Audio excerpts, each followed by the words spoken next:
¿Qué está pasando en México? ¿Cuál es su visión? ¿Es privatización o no es privatización? Yo escucho los medios allá en Los Ángeles, Radio Fórmula, etcétera, que dicen, ¿cuál privatización? Que el señor López Obrador entienda que no es privatización y que si no hacen esto, dan un panorama muy negro para la energía de México. Bueno, aquí hay un componente importante. La reforma de energía es una privatización parcial.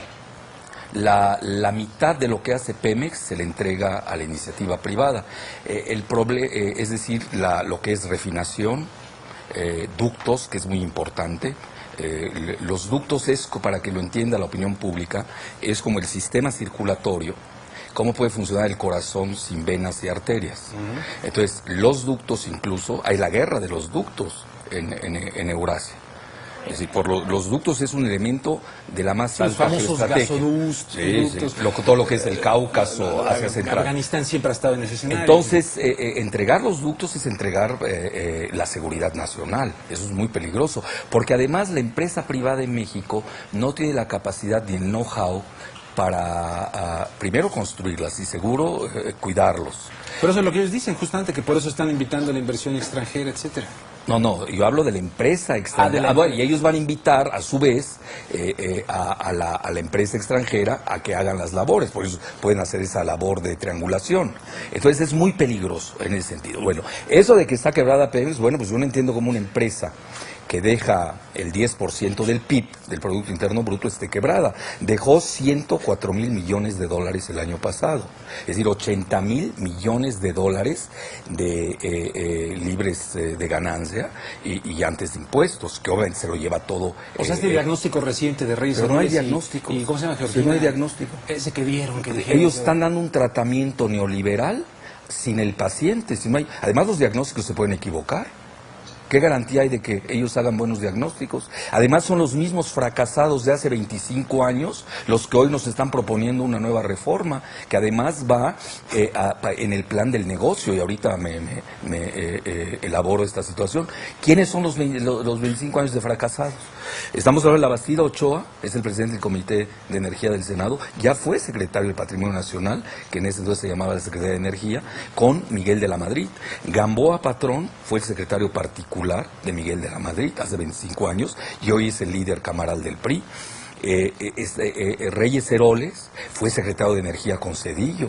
Telles Kuenzler fue hoy secretario de Comunicaciones, es secretario fue secretario de Energía con Zedillo. Es decir, aquí esto es importante señalarlo. Y Muriño Terrazo ya había sido había entregado, que eso es importante que lo sepa la opinión pública, cuando fue secretario de Energía Calderón con Fox, hizo el contrato más caro en la historia de México y del mundo del gas, con Repsol. Lo han querido poner en esa situación a propósito, claro, para ponerlo a la venta. Es que es muy sencillo, yo lo resumiría en estos términos. Calderón Hinojosa es impuesto en la presidencia de la República precisamente para esta reforma.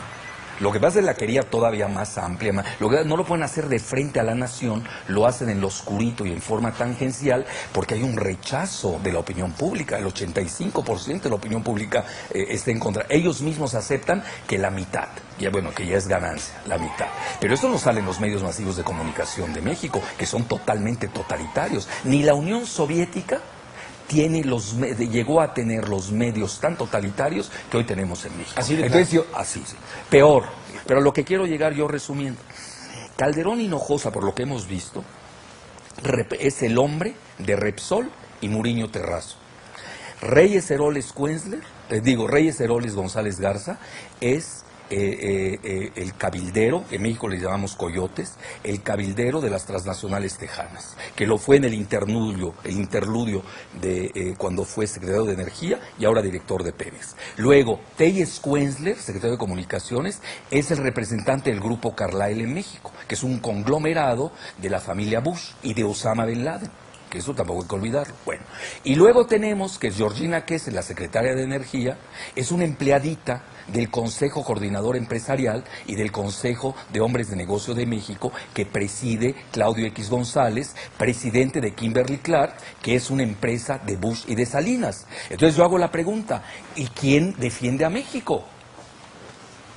Entonces es un proyecto transnacional de entrada por los empleados de las transnacionales de México. Así de sencillo, no perdamos mucho el tiempo en elucidación. Entonces decía, ¿quién defiende a México? Así Pues es, ya ¿quién están defiende ahora a México? las mujeres, las Adelitas. ¿Usted cree que esto realmente va a tener un efecto? Bueno, aquí depende de la ciudadanía. No hay resistencia civil pacífica que no crezca si no tiene el apoyo ciudadano. Si los ciudadanos no creen ni en Andrés Manuel López Obrador, ni en el Frente Amplio Progresista, ni en las Adelitas, o en los otros, hay priistas nacionalistas de primer nivel, eso hay que señalarlo, también hay que decirlo. Está Eladio Ramírez, el grupo de 70 parlamentarios del PRI que sacaron su desplegado, es decir, hay una fronda interna en el PRI, eso tampoco hay que perder. Y yo creo que ahí está la clave. Si los elementos nacionalistas del PRI deslindan a estos personajes, que curiosamente, y lo digo con mucha responsabilidad, a los tres los han vinculado con el narcotráfico, a mí no me consta. Pero si uno se mete a Google y pone sus apellidos, sale siempre el tema del narcotráfico. Y estoy hablando de Beltrones Rivera, estoy hablando de Gamboa Patrón, incluso socio de Kamel Nasif, y de la Bastida Ochoa, que además ya tenía un escándalo de corrupción con el Pemex Gate. Es decir, son personajes de la escoria los que hoy quieren privatizar en lo oscurito a Pemex. Así de sencillo. Es un gran negocio. Es decir, no olvidemos que hoy el petróleo se encuentra a $100 del barril, pero hay algo más importante que a eso yo sí me dedico. Que estamos perdiendo de vista la dinámica mundial. El 90% de las reservas petroleras del mundo está en manos estatales y solamente el 10% ya está en manos privadas de las transnacionales. Y eso lo dice el Financial Times y lo acaba de decir incluso nada menos que Matthew Simmons, que es un banquero de inversiones tejano asociado a los Bush y a Cheney, quien acaba de comentar que las empresas privadas están en vías de liquidación porque ya no tienen reservas. Hoy las empresas cotizan en bolsa gracias a sus inventarios en reservas. ¿En sentido contrario? Así es. México está en la dinámica contraria del mundo, que eso es muy importante señalarlo, porque hoy el mundo está desprivatizándose y está yéndose al renacionalismo. Y hoy Calderón es el último mohicano de este modelo neoliberal, que incluso ya en Londres aceptan que se está acabando. Estamos viendo el retorno del nacionalismo, la quiebra de bancas en Alemania, en Gran Bretaña y en Estados Unidos, bancos que están siendo rescatados con el dinero ciudadano. Entonces estamos ante otra dinámica. Yo creo que ahí es donde nosotros tenemos que contemplar el contexto, pero yo voy más lejos a nivel geopolítico. Y esto lo dicen los grandes geoestrategas del mundo. Incluso nos caigan bien o nos caigan mal. El mismo Kissinger, el mismo Brzezinski. Quien controla el petróleo y el agua dominará al mundo. Y parece ser que en México queremos que nos dominen. No queremos tener hoy una carta petrolera que nos da poder. Quien tiene poder tiene petróleo. Quien tiene petróleo tiene gloria. Y aquí, al parecer, hay muchos compromisos ya contraídos y están cediendo en forma parcial la mitad de Pemex. Porque si nosotros vemos bien las cifras, petroquímica y refinación es la mitad de las actividades de Pemex. Es decir, Pemex está cediendo la mitad de sus actividades cuando el barril del petróleo se encuentra en las nubes. Estamos hablando de 112 y puede todavía subir más. Entonces, ahí no se está viendo la cuestión de seguridad nacional, no se está viendo que nosotros tenemos una carta petrolera de primer nivel, sino lo único que se está haciendo son negocios al oscurito, al estilo Repsol, que concertaron Calderón, Muriño Terrazo, Elías Ayub, obviamente con el gobierno de Pedro.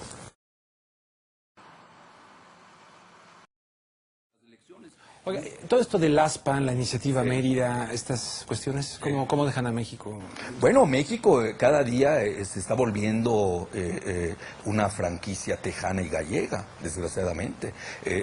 Con el ASPAN, de facto, los Estados Unidos capturan el petróleo del Golfo de México. De ahí que yo he dicho que nosotros tenemos que darles garantías de abastecimiento petrolero a Estados Unidos, que entiendan que si se privatiza Pemex va a haber mayor número de migrantes de Estados Unidos. Si es quienes están propiciando la migración de Estados Unidos es el propio Estados Unidos. ¿Por qué razón? Pues ellos son los que nos obligan al NAFTA, al TLC, que dijeron que era para creación de empleos. Ese fue el objetivo primario que dijo Salinas. ¿Cuál fue el resultado? 30 millones de mexicanos se ha vaciado el país de su riqueza o de recursos humanos. Es un fracaso total. Luego nos plantean el ASTAN, ¿qué es? Bueno, ya la seguridad de México pasó a manos del Comando Norte de Estados Unidos, y luego cuando vemos la iniciativa Mérida, que ya le cambiaron porque ese era el Plan México, muy similar al Plan Colombia, pues de nueva cuenta es precisamente un posicionamiento de Estados Unidos militar en nuestro país. Yo entiendo que en México no puede servir de plataforma para atentados terroristas contra Estados Unidos, que Dios me libre de ese pensamiento. Nosotros tenemos que proteger a Estados Unidos, ya que ellos no se saben proteger desde el 11 de septiembre por lo visto. Pero a lo que yo quiero llegar es que aquí ya la entrega ha sido paulatina. México, si nosotros no nos podemos ver en términos serios, ya no es un país independiente. Hace mucho que perdió su independencia. No tenemos independencia financiera, no tenemos independencia económica, no tenemos independencia militar, no tenemos independencia en materia de seguridad. Y ahora ya nos quiere quitar la última independencia, que es el petróleo. De ahí que la ciudadanía haya entendido que esta es la batalla del destino de México. Porque nosotros debemos ver el the day after, el día después. ¿Qué será México cuando se haga la privatización parcial? Porque es el inicio, incluso la bursatilización con esos famosos bonos. ¿Qué va a ser de México ese día después? Pues va a ser, los términos de libre, soberano, independiente estarán eviscerados de todo significado. Y va a ser una vulgar franquicia tejana y gallega. Cesará de ser un país. Lo último que nos está dando resguardo de seguridad nacional y un mínimo de soberanía es el petróleo. Si eso también ya la van a empezar, bueno, pues ya se acabó este país.